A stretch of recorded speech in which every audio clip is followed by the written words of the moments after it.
Right, hello wine drinking people. Today is Friday, the 21st of August, and getting ready to take down some Super Shiraz tonight. Super Syrah. Syrah and Shiraz, what's the difference? The Aussies, mate, they like to shorten everything out of wine, just change it a little bit.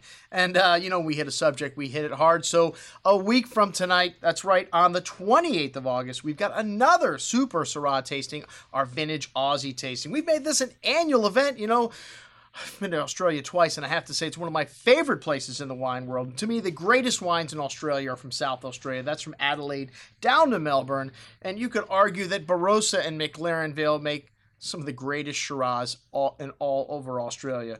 So that's what we got tonight, Barossa and McLaren Vale Shiraz. And we started on the Aussie bandwagon right from the beginning. I've been collecting and selling these wines for over 15 years now. It wasn't until the 90s that these wines started to become popular. And then, unfortunately, the bottom fell out of the market in 2008. And a lot of these small producers you can't even find over here in the U.S. anymore. And, hey, that's no problem with me.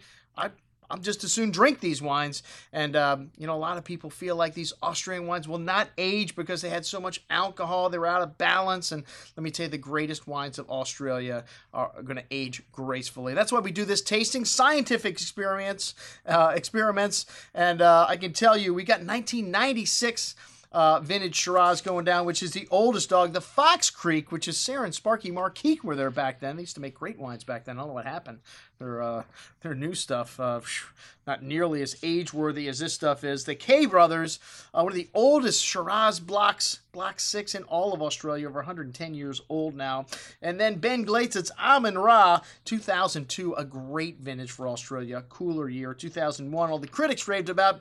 I like 2002 better. It was cool. The wines, to me, more age-worthy. Clarendon Hills, Lilandra, and of course, gonna have Grange, man. If you do a Super Shiraz tasting from Australia, you gotta show the #1 iconic Shiraz from Australia to me, Grange today. The newest releases, $600 a bottle. We're going to show you 2003. Everything on the table's over 10 years old, just to show you, our wine-drinking people, how well Shiraz ages. We've got some Teusner, a great small producer from the Barossa Burge family, another one of my favorite small family-owned wineries from Barossa. And the Hazy Bleu, mate. There's one of the small ones that I don't even know if they're still sold here, but another great Barossa producer. And 04, an outstanding vintage. Hey, this wine only got 89 points. Could be the wine of the night.